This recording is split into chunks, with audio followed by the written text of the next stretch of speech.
আসসালামু আলাইকুম, ফুড মাস্টারে আপনাদের অনেক অনেক শুভেচ্ছা। আজকে দেখাবো রেস্টুরেন্ট স্টাইলে বাটার পনির। এটি বানানো খুবই সহজ এবং সিম্পল। বাটার পনির বানাতে যা যা লাগছে: পনির, বাটার, আদা রসুন, কিছু কাজু বাদাম, কিছু গোটা মশলা, পেঁয়াজ, দুটো টমেটো ছোটো করে কাটা, কিছু গুঁড়ো মশলা, তেল, আর খুবই ইম্পর্ট্যান্ট একটা ইনগ্রিডিয়েন্ট, সেটা হচ্ছে ডাবল ক্রিম। চলে যাই রান্নার প্রণালীতে। চুলায় প্যান বসিয়ে সেটা গরম হয়ে আসলে তাতে দিয়ে দিব তেল এবং কেটে রাখা পেঁয়াজ। পেঁয়াজটা আমরা 2 মিনিট ভেজে নরম করে নেব। পেঁয়াজটা যখন এরকম নরম হয়ে আসবে তখন আমরা দিয়ে দিব এতে টমেটো, আদা রসুন আর গুঁড়া মশলা। এখানে আছে হলুদ, মরিচ, লবণ, জিরা, ধনিয়া আর হচ্ছে কারি পাউডার। আমি সবগুলি দিয়ে দেবো। এখানে সবগুলি 1 চা চামচ করে আছে। আপনারা যদি ঝাল বেশি খেতে চান তাহলে ঝালটা বাড়িয়ে দিবেন। সব কিছু একসাথে মিক্স করে এতে দিয়ে দিব কাজু বাদাম। এখানে 10-12টা কাজু বাদাম আছে। সব কিছু একসাথে মিশিয়ে আমি রান্না করব 5 মিনিট। ফিরে আসছি 5 মিনিট পরে। পেঁয়াজ, টমেটো সব কিছু নরম হয়ে গেছে। এখন যেহেতু এটা আমি ব্লেন্ড করব, তাই 5 মিনিট ঠান্ডা করার জন্য রেখে দিব গ্যাস অফ করে। পুরো মিশ্রণটা আমি একটি মিক্সিং জারে ব্লেন্ড করার জন্য নিয়ে নিব। আপনারা চাইলে হ্যান্ড ব্লেন্ডার দিয়েও ব্লেন্ড করে নিতে পারেন।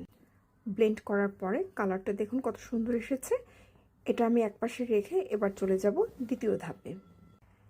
এবার সেই একই প্যানে 1.5 টেবিল চামচ বাটার দিয়ে দিব। বাটারটা মেল্ট হলে আমি গোটা মশলাগুলি দিয়ে দিব এতে। বাটার মেল্ট হয়ে গেছে। এখন আমি এতে দিয়ে দিব 2টো তেজপাতা, 3টে এলাচ, 3টা ছোট টুকরা দারচিনি, কিছু গোলমরিচ আর 4টা লবঙ্গ। এগুলো এই বাটারের মধ্যে ভেজে নিব। গোটা মশলাগুলো ভাজা হয়ে গেলে এতে দিয়ে দিব ব্লেন্ড করে রাখা মিশ্রণটি। মশলা থেকে যখন এরকম তেল বাটার ছেড়ে দেবে তখন এতে অ্যাড করে দেব 1 কাপ গরম পানি।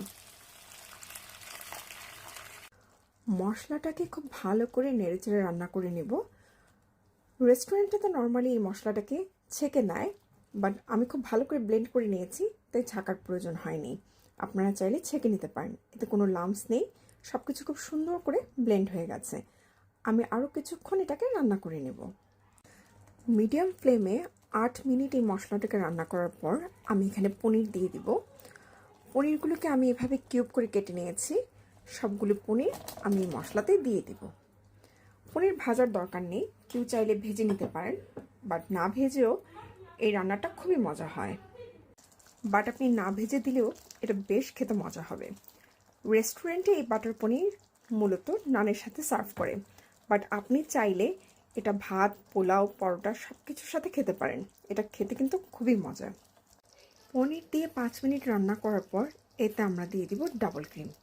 ডাবল ক্রিম দেওয়ার পর এর কালারটা এত সুন্দর আসবে এবং এতে একটা ক্রিমি টেক্সচার এবং খেতে খুব রিচ মনে হবে। এই ডাবল ক্রিমটা এই বাটার পনিরের স্বাদটা 3 গুণ বাড়িয়ে দিবে। হয়ে গেল আমাদের বাটার পনির। নামানোর আগে আরেক চামচ বাটার দিয়ে দিব, যাতে খুব সুন্দর একটা ফ্লেভার আর বাটারের স্মেল থাকে। এই রেস্টুরেন্ট স্টাইলের বাটার পনিরটা আপনি খেতে পারেন ভাত, পোলাও, নান, পরোটা সব কিছুর সাথে একদম পারফেক্ট টেস্ট।